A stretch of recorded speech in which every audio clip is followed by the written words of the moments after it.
የቤት ፍተሻ ወይም ብርበራ ምንድን ነው? ብርበራ ወይም ፍተሻ የሚደረገው በምን ጊዜ ነው? የህግ ማዕቀፉስ ምን ይመስላል? ብርበራ ለማድረግ የሚያስችሉ ህጋዊ ቅድመ ሁኔታዎች ምንድን ናቸው? ስንት አይነት የብርበራ አይነቶች ትዕዛዞች አሉ? አሁን በዚህ ፕሮግራም ስለ ብርበራ ሙሉ የምናይ ይሆናል ማለት ነው። ሰላም ሰላም ክቡራትና ክቡራን ተከታታዮቼ እንደምን አላችሁ? እኔ በጣም ደህና ነኝ። ዛሬ መግቢያ ላይ እንደገለጽኩላችሁ የብርበራ አይነቶችን ወይም የፍተሻ አይነቶችን ብርበራ ለማድረግ የሚያስችሉ ህጋዊ ቅድመ ሁኔታዎች ምንድናቸው? የብርበራ አይነቶች ምን ይመስላሉ? ብርበራ የሚደረገው በመቼ እስከ መቼ ባለው ጊዜ ውስጥ ነው የሚለውን ዛሬ በዚህ ፕሮግራም የምነግራችሁ ይሆናል ማለት ነው። ታዲያ ለዚህ ቻናል አዲስ የሆናችሁ ቻናሉን ሰብስክራይብ በማድረግ አብራችሁኝ እንድትቆዩ በታላቅ ትህትና አክብሮት እጠይቃለሁ። ቀጥታ ወደ ዛሬው ፕሮግራም ይገባለሁ። ብርበራ ምንድነው? እንዴት ይፈጸማል? የሚለውን አሁን የምነግራችሁ ይሆናል ማለት ነው። ቀጥታ ወደ ፕሮግራም ይገባለሁ። እንግዲህ የግል ህይወት መከበርና የመጠበቅ መብት በዓለም አቀፍ ህጎችንም ስምምነቶችም እንዲሁም በሀገራችን ህገ መንግስትና ህጎች ጥበቃና እውቅና የሚተሰጠው መሆኑ እሙን ነው። ነገር ግን እነኚህ የፕራይቬሲ መብቶች ወይም የግል መብቶች ፍጹም እና ሁሌም ሊጣሱ የማይችሉ ገድብም የማይደረግባቸው አይደሉም። የግል ህይወት የመከበርና የመጠበቅ መብት አንዳንድ አስገዳጅና አሳማኝ ሁኔታዎች ሲፈጠሩ ማለትም ብሔራዊ ደህንነት፣ የህዝብ ሰላም፣ ወንጀልን ለመከላከልና ተፈጽሞ ሲገኝ ወንጀልን ለመመርመር፣ የህዝብንና ጤና ሞራል ለመጠበቅ ወይም ሌሎችን መብትና ነጻነት ለማስከበር ሲባል እኚህ የግል መብቶች ፕራይቬሲ ራይት ሊገደቡ እና ሊጣሱ ይችላሉ።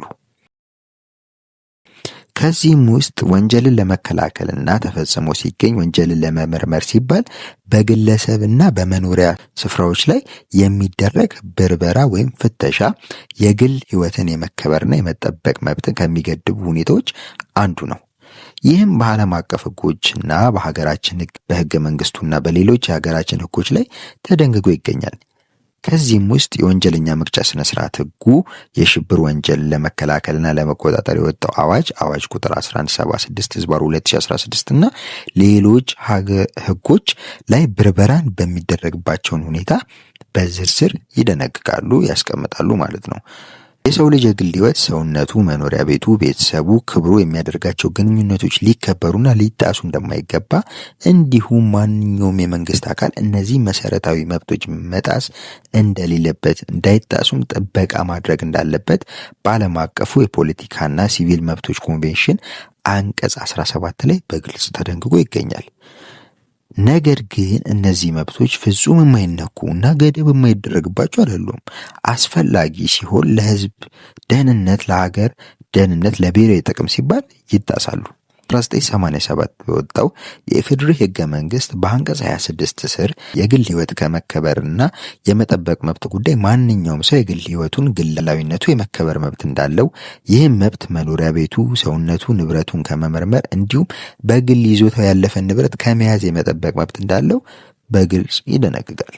በተጨማሪም በግል የሚጽፋቸውን በፖስታ የሚላላካቸውን ደብዳቤዎች እንዲሁም በቴሌፎን፣ በቴሌኮሙኒኬሽንና ኤሌክትሮኒክስ መሳሪያዎች የሚያደርጋቸው ግንኙነቶች እንደሚጠበቁና እንደማይደፈሩ የሚያስቀምጥ ሲሆን የመንግስት ባለስልጣናቶችም እነዚህ መብቶች የማስከበር ግዴታ እንዳለባቸው ያስቀምጣል።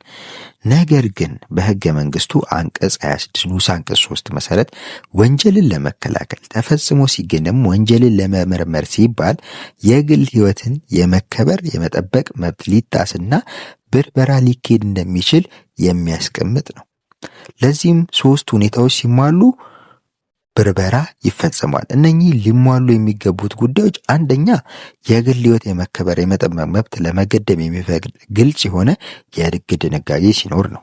ሁለተኛ የሚደረገው ገደብ ብሔራዊ ደህንነትን፣ የህዝብ ሰላምን፣ ወንጀልን ለመከላከል፣ የህዝብ ጤናና ሞራልን ለመጠበቅ ወይም ሌሎች መብትና ነጻነትን ለማስከበር ዓላማዎች ሲኖር እነኛ የግል መብቶች ይጣሳሉ። ሶስተኛው ደግሞ የግል ህይወትን የመከበርና የመጠበቅ መብቶችን ለመገደብ የሚያስችሉ አስገዳጅ ሁኔታዎች ሲኖሩና ሲፈጠሩ ብቻ ነው በማለት ህገ መንግስቱ ያስቀምጣል።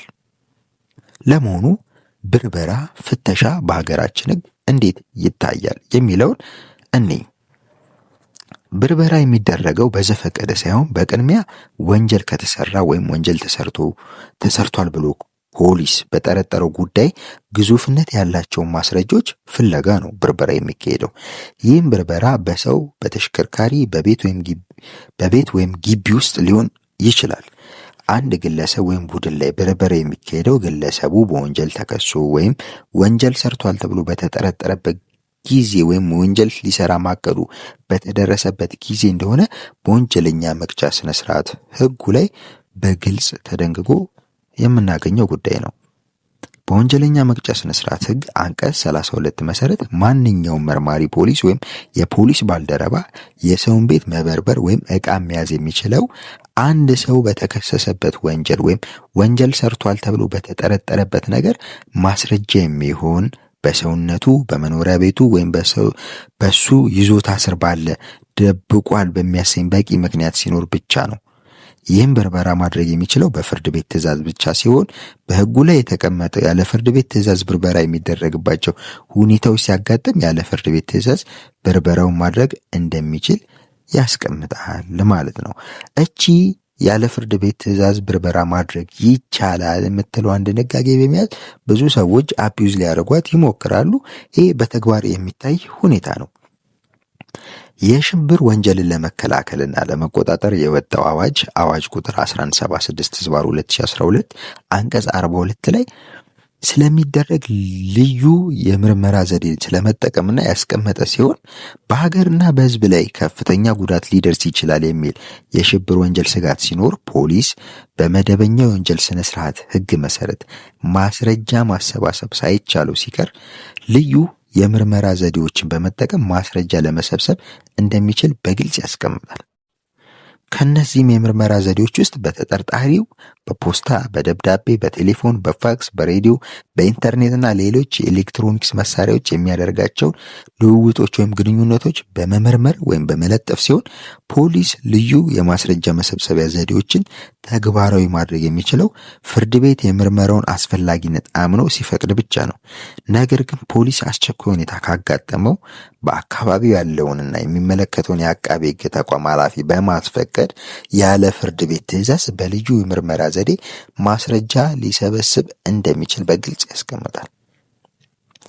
ሆኖም ፖሊስ ያለ ፍርድ ቤት ትዕዛዝ በልዩ ምርመራ ዘዴ ማስረጃ መሰብሰብ በጀመረ በ48 ሰዓታት ውስጥ ምክንያቶቹንና በአቃቤ ሕግ የተሰጠውን ጊዜ ፍቃድ ጨምሮ ለፍርድ ቤት በጽሁፍ የማቅረብ ግዴታ አለበት ማለት ነው። ፍርድ ቤቱም የጥያቄውን አግባብነት መርምሮ ለመቀበል ወይም ውድቅ ለማድረግ ይችላል። በተሰጠው ትዕዛዝ ላይ ይግባኝ አይቀርብበትም በማለት በአዋጁ በግልጽ አስቀምጦታል ማለት ነው። በመሆኑም ፖሊስ ከልዩ አቃቤ ሕግ ፍቃድ በመጠየቅ ያለ ፍርድ ቤት ትዕዛዝ የጉዳዩን የወንጀሉን የተፈጸሙ ወንጀል ከባድነት በማስረዳት ያለ ፍርድ ቤት ትዕዛዝ ቤትን መበርበር ይችላል እንደ ኤክሴፕሽን ማለት ነው። ነገር ግን በ48 ሰዓት ውስጥ ምክንያቶቹና በአቃቤ ሕግ የተሰጠውን ልዩ ፍቃድ ይዞ ፍርድ ቤት ቀርቦ ጉዳዩን ማስረዳት ይኖርበታል ማለት ነው። በዚህ አግባብ ብርበራ ይደረጋል ማለት ነው። አንደኛ በፍርድ ቤት ትዕዛዝ ነው። ሁለተኛ ደግሞ ያለ ፍርድ ቤት ትዕዛዝ በአቃቤ ሕግ ፍቃድ ማለት ነው። ሌላው እዚህ ጋር ልናየው የሚገባው ነገር የብርበራ ወይም የፍተሻ አይነቶች ነው። በሀገራችን ሕግ መሰረት ብርበራ በሁለት አይነት መንገድ ሊከናወን ይችላል። እነዚህም በወንጀለኛ መቅጫ ስነ ስርዓት ሕጉ አንቀጽ 32 እና 33 ላይ የተገለጹት ሲሆኑ በፍርድ ቤት ትዕዛዝና ያለ ፍርድ ቤት ትዕዛዝ ሊከናወኑ የሚችሉ ተግባራቶች ናቸው ማለት ነው። ቀደም ከላይ እንዳልኳችሁ በፍርድ ቤት ማዘዣ የሚከናወነው ብርበራን በቅድሚያ እንይ። የፍርድ ቤቱ ማዘዣን መሰረት በሚደረግ ብርበራ ፖሊስ ለመያዝ ያቀደውን ግዙፍነት ያለውን ማስረጃና ከምን ቦታ ለምን ለማግኘት እንዳሰበ በግልጽ ለፍርድ ቤቱ ጥያቄ በማቅረብ የሚያደርገው የብርበራ አይነት ሲሆን ብርበራውም የሚያከናውነው ፖሊስ ፍርድ ቤትን ጠይቆ በፍርድ ቤት በተፈቀደለት ጊዜ የሚያከናውነው የብርበራ አይነት ነው። በፍርድ ቤት ማዘዣ የሚደረግ ብርበራ ወይም የፍተሻ አይነት። ሌላኛው የብርበራ አይነት ያለ ፍርድ ቤት ማዘዣ የሚከናወነው ብርበራ ነው። ያለ ፍርድ ቤት ማዘዣ የሚከናወን ብርበራ ነው።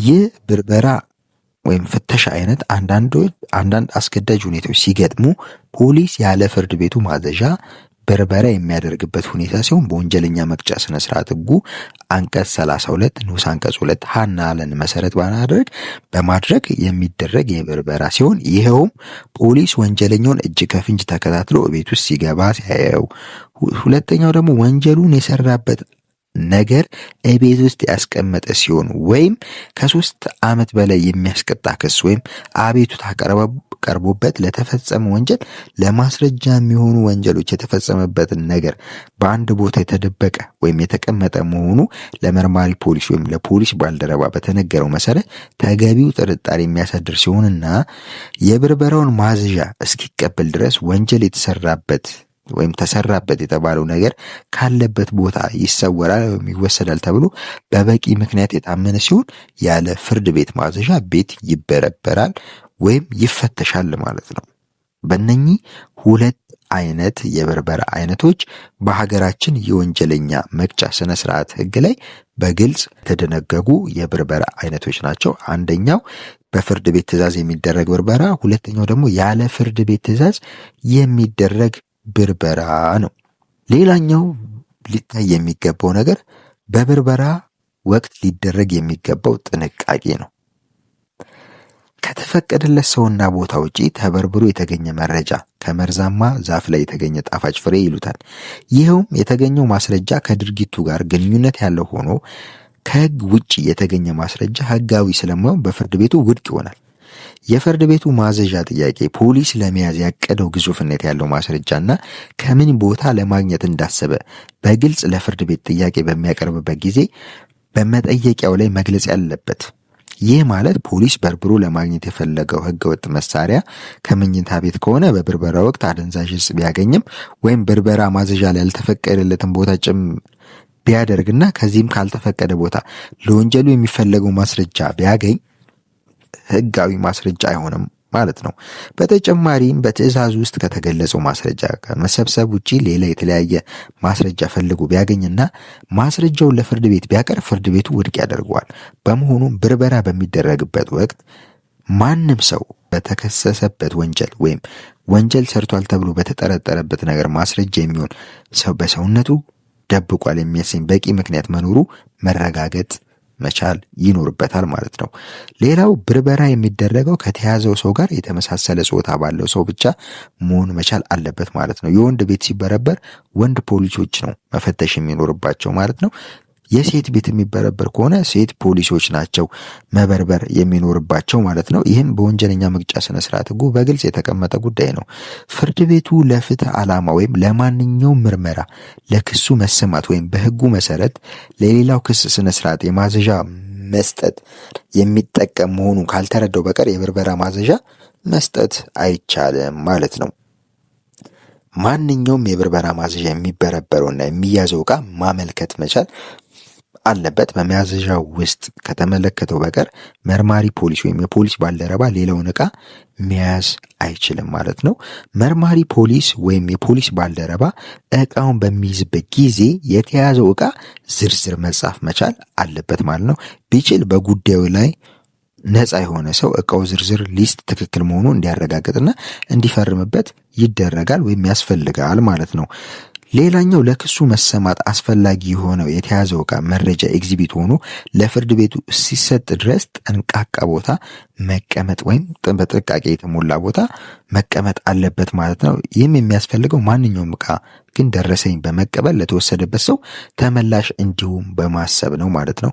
መርማሪ ፖሊስ ወይም የፖሊስ ባልደረባ ብርበራ በሚያደርግበት ጊዜ አስፈላጊ የሆነውን ኃይል ብቻ መጠቀም መቻል አለበት ማለት ነው።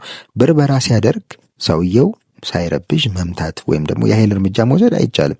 ለብርበራው የሚያስፈልገውን አስፈላጊ እርምጃ ነው መውሰድ መቻል ያለበት ማለት ነው። ሌላው ከብርበራ ወይም ከፍተሻ ጋር የሚነሳው ጉዳይ ብርበራ የሚደረገው መቼ ነው? ፖሊሶች መጥተው በሌሊት ቤትን መፈተሽ ይችላሉ? በዚህ ሁኔታ ህጉ ምን ይላል የሚለው ጥያቄ ነው ብዙ ጊዜ የሚነሳው። ከፍርድ ቤት በተለየ ትዕዛዝ ካልተሰጠ በቀር ብርበራ የሚደረገው ከጠዋቱ 12 ሰዓት ጀምሮ እስከ ማታ 12 ሰዓት ድረስ ብቻ ነው በማለት በወንጀለኛ መቅጫ ስነ ስርዓት ህጉ ተደንግጎ ይገኛል ማለት ነው። ከፍርድ ቤት በተለይ ትዕዛዝ ካልተሰጠ በስተቀር እጅን ልብ ልትሏት ይገባል። ፍርድ ቤቱ አምኖበት በዚህ ሰዓት ሄደን እናድርግ ብሎ ልዩ ትዕዛዝ ካልተሰጠ በስተቀር እንደ ስነ ስርዓት ብርበራ ወይም ፍተሻ የሚደረገው ከጠዋቱ 12 ሰዓት ጀምሮ እስከ ማታ 12 ሰዓት ድረስ ብቻ ነው በማለት በወንጀለኛ መቅጫ ስነ ስርዓት ህጉ ተደንግጎ ይገኛል ማለት ነው። በአጠቃላይ ብርበራ ይህንን ይመስላል። ፍተሻ በኢትዮጵያ ህግ ይህንን ይመስላል ማለት ነው። ለዛሬ ያስኩላችሁ ፕሮግራም ይህንን ይመስላል። በቀጣይ ሌላ መሰረታዊ የህግ ፕሮግራም እስከምንገናኝ መልካም ጊዜ፣ ቸር ሰንብቱ።